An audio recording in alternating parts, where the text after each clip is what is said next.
જય શ્રી કૃષ્ણ લલિતભાઈ. જય શ્રી કૃષ્ણ સર. લલિતભાઈ, શું તકલીફ હતી તમને કહેશો જરા? મને ઊંધો ગેસ થતો, એસિડિટી થતી.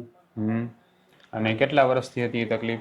એ 4 વર્ષ જાય. 4-5 વર્ષની તકલીફ હતી. હા. કેટલા ડૉક્ટર બદલ્યા છે એના માટે? 10-12 ડૉક્ટર. 10-12 ડૉક્ટર બદલ્યા છે. કેટલા રિપોર્ટમાં ખર્ચા કર્યા હશે? 80 થી 90 હજાર. બરાબર. 10-12 ડૉક્ટર બદલ્યા, 80-90 હજાર ખર્ચા પડ્યા. રોજની દવાઓ લેતા, હા. એમાં જેટલો ફાયદો નહોતો થતો એટલો આપણી આ 2 મહિના દવાથી ફાયદો લાગ્યો તમને? દવા થઈ ગઈ. કેટલા ટકા સારું લાગે ત્યારે? અત્યારે મને 100% સારું થઈ ગયું એવું લાગે છે. હા. ક્યાંથી આવો છો તમે? બગસરામાં પીઠડિયા ગામ છે મારું. બગસરા પાસે, અમરેલી બરાબર. જિલ્લાનું. તો બગસરામાંથી અહીંયા સુધી અવડા બધા 400-500 કિલોમીટર દૂર આપણું સરનામું તમને કેમ મળ્યું કચ્છનું? મેં આ વિડીયો જોઈને તમારો વિડીયો જોઈને. ફેસબુકમાં. તો તમને એવું લાગે છે કે જે રીતે વિડીયોમાં પેશન્ટને સારું થતું હતું, જેટલી એને સારી અસર થતી, એ એક વિડીયો તમારી જિંદગી બદલીને એટલું સારું થયું, તમને એવું લાગે ને? તમારા એ વિડીયો જોઈ રાખતો હું.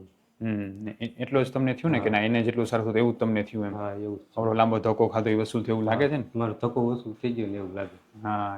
હું ડૉક્ટર વિશાલ પંડ્યા, એક MD આયુર્વેદ ડૉક્ટર છું.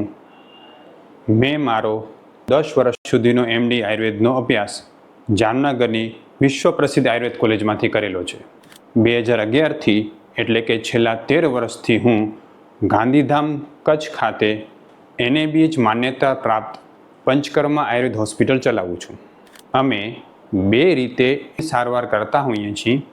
સૌથી પહેલાં તો કચ્છ કે એની આસપાસના દર્દીઓએ હોસ્પિટલમાં રૂબરૂ બતાવવા માટે આવવું, અને બીજું, કચ્છથી દૂર રહેતા દર્દીઓ માટે ઘર બેઠા ઓનલાઈન દવા પણ મંગાવી શકે છે. વધુ માહિતી માટે નીચેના નંબર ઉપર હાય લખીને વોટ્સએપ કરો, એટલે તમને ફીસ કેટલી છે, કોર્સ કેટલો કરવો પડશે વગેરે માહિતી વોટ્સએપમાં મોકલી આપશું. લલિતભાઈ, શું તકલીફ હતી તમને કહેશો? મને આમ આરામથી કહો, સાવ આમ આરામથી. જમવાનું ન ભાવે અને આમ છાતીમાં બળિયા જ રાખે નબળું. અને આમ પેટ ફૂલાઈ જાય એવું થતું. બરાબર. પછી ગભરામણ, બેચેની એવું કઈ લાગતું? ગભરામણ થતું, માથું દુખે, ચક્કર અંધારા જેવું લાગતું? ચક્કર ગાડીનું આખી એવું ચક્કર લાવે. બીક લાગે એમ ને? ચક્કર આવે એમ?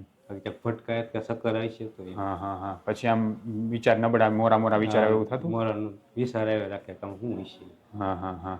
એવું કેટલા વર્ષથી સતત હેરાન થતા હતા? હું 4 વર્ષથી હેરાન હતો.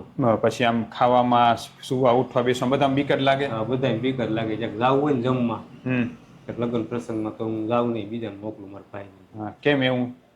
એ જમવું એટલે સીધું ચાલુ જ થઈ જાય મારે. દુકાન બંધ કરીને ઘરે વહી આવવાનું. હા. શું ચાલુ થઈ જાય? હું એસિડિટી ને એવું બધું. ઊંધો ગેસ ઉપર ચડવા માંડે એમ ને? પછી બેચેની થવા માંડે? બેચેની થવા માંડે, ચક્કર આવે. દુકાન બંધ કરીને પાછા આવી જાઉં એટલું બધી તકલીફ થવા માંડે? ઘરે આવીને હોઈ જાઉં શાંતિ. હા. એવું તો કેટલી વાર દુકાન બંધ કરતા હતા મહિનામાં? કેટલી વાર કરી છે સાહેબ. કોક દીક તો હું બપોરે વહી આવું. હા. બરાબર છે. શેની દુકાન છે તમારી? મારે ગેરેજ છે, 2 વ્હીલર. હા. તો પછી વચ્ચેથી એમ હાલ્યું પડે એમ ને, કાંઈ પણ કામ કર્યા વગર? હા. એ ગાડી કોકની હોય તો ઉપર ચડાવી દઉં, બંધ કરીને ઘરે વહી આવું. બરાબર છે. અને એના માટે લગભગ તમે 4-5 વર્ષમાં કેટલા ડૉક્ટરને મળ્યા હશો ભાઈ? 10-12 ડૉક્ટર. 10-12 ડૉક્ટરને મળ્યા હશો. તે 10-12 ડૉક્ટરો પાસે રિપોર્ટે ઘણા બધા કરાવ્યા હશે? એન્ડોસ્કોપી ના અંતે? એકવાર એન્ડોસ્કોપી કરાવી અમરેલી. બરાબર. સોનોગ્રાફી બધા રિપોર્ટ કરાવ્યા? સોનોગ્રાફી કે કરાવી. બરાબર. તો શું ડૉક્ટર શું કહેતા હતા? કે તમને ગેસની તકલીફ છે, કોઈ કે અલ્સર છે ને એવી. કોઈ કે હોજરીમાં અલ્સર છે, કોઈ કે ગેસ છે, અલગ અલગ કહેતા એમ? અલગ કહેતા. બરાબર. તો પછી એની દવા રોજ કેટલી ગોળી ખાતા? પેલા એક એસિડિટીની ખાતો, ગેસની એસિડિટીની. પછી ધીમે ધીમે 2 ચાલુ કરી. 2 ચાલુ કરી એમ? પછી એ ગાયનું ગરમ પડવા માંડી સાહેબ.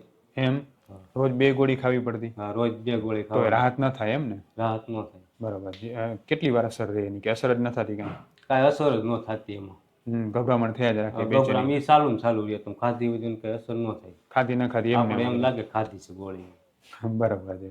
અને પછી જે છે એ સતત આ ગોળીઓ ખાતા, એ આપણે અહીંયા આવ્યા, બરોબર છે? આપણે જે નિદાન કર્યું, આજે 3-4 મહિનાની દવા થઈ, બરોબર છે? તમારી બસ્તીકરમાં સારવાર થઈ, તમને કેટલું સારું લાગે ને કેવું લાગે છે? અત્યારે મને 100% સારું થઈ ગયું ને એવું લાગે છે. હા. જે તમે પેલા રોજ 2 ગોળી ખાવી પડતી એસિડિટીની, હવે પેલા ન લેતા તો શું થતું? ગભરામણ વધી જતી? હા, ગભરામણ વધી જતી. અને આપણી દવા શરૂ કર્યા પછી જરૂર પડી જાય કે? છોડી નહીં. મેં તમારી 14 દિવસની દવા લીધી સાહેબ. પહેલી વખતે છૂટી ગયું? પહેલી વખતે છૂટી ગયું. બરાબર. પછી કાંઈ જરૂર નથી પડી? એટલે તમે 3-4 વર્ષ એસિડિટીની રોજની 2 ટીકડી ખાતા, એ આપણી 14 દિવસથી છૂટી ગઈ હતી એમ ને? કેવું સારું કહેવાય. કેટલી હાનિકારક દવાઓ જે છે એ લેવી પડતી હતી અને માત્ર ને માત્ર આપણી 14 દિવસની સારવારથી તો એ છૂટી જ ગઈ ને અત્યારે જે છે આજે 3 મહિના પછી એમ કે છે કે 80-90% કે 100% સારું છે. ખરેખર આ વસ્તુ જે છે ને મારે લલિતભાઈના માધ્યમથી દરેક લોકોને એ સમજાવવું છે કે ઊંધો ગેસ એસિડિટી એ પાચનની સમસ્યા છે. એ કોઈ માનસિક સમસ્યા નથી, એ પાચનની સમસ્યા છે ને એને પાચન બગડવાને કારણે આ પ્રોબ્લેમ થાય છે ઊંધો ગેસ, બરાબર છે.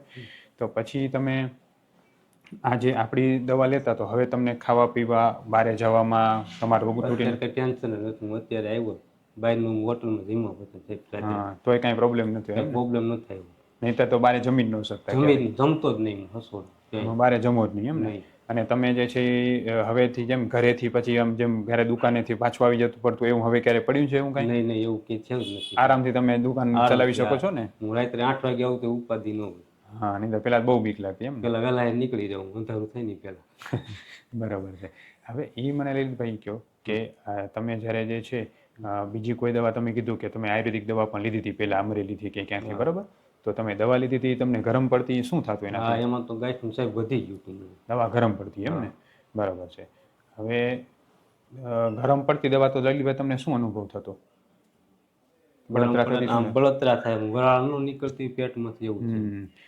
લલિતભાઈના માધ્યમથી હું સૌને કહેવા માંગુ છું કે તમે કોઈ પણ જગ્યાએ આયુર્વેદ સારવાર લો, તમે કોઈ ડૉક્ટર પાસે લેતા હો, કોઈ હોસ્પિટલથી લેતા હો, કોઈ તમે જે છે એ મેડિકલ સ્ટોરમાંથી આયુર્વેદિક દવા લેતા હો કે તમે ઘરે હાથે ખાંડીને આયુર્વેદિક દવા કરતા હો, જો તમને દવા ગરમ પડે છે તો તાત્કાલિક બંધ કરો, નહીંતર તમને નુકસાન થશે. એ દવા તમારી પ્રકૃતિ પ્રમાણે નથી થઈ એટલે ગરમ પડી છે. આયુર્વેદિક દવા ગરમ નથી, પણ જો તમે પ્રકૃતિ પ્રમાણે સાચા ડૉક્ટરને સાચું નિદાન ન મળે તો તમને એ દવા ગરમ પડે.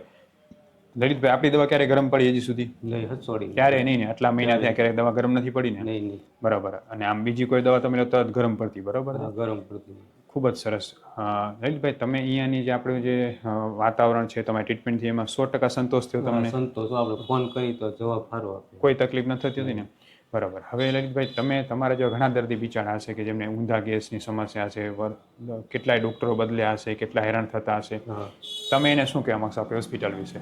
હું કહું છું સાહેબ, કોઈ મને વાત કરે ને તો હું હારે લઈને આવી છે. બરાબર. એટલી તકલીફ હતી તમને કા?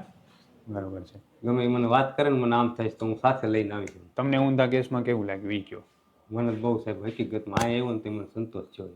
બરાબર. આવડા બધા ડૉક્ટર હેરાન થયા એમાં જેટલો ફાયદો નહોતો થયો એટલો ફાયદો આપણાથી થયો? સાહેબ ડૉક્ટર તો ઠીક હેરાન થયો એ, પણ મારો ટાઈમ એટલો બગડ્યો છે ને વાત પૂછો એમ?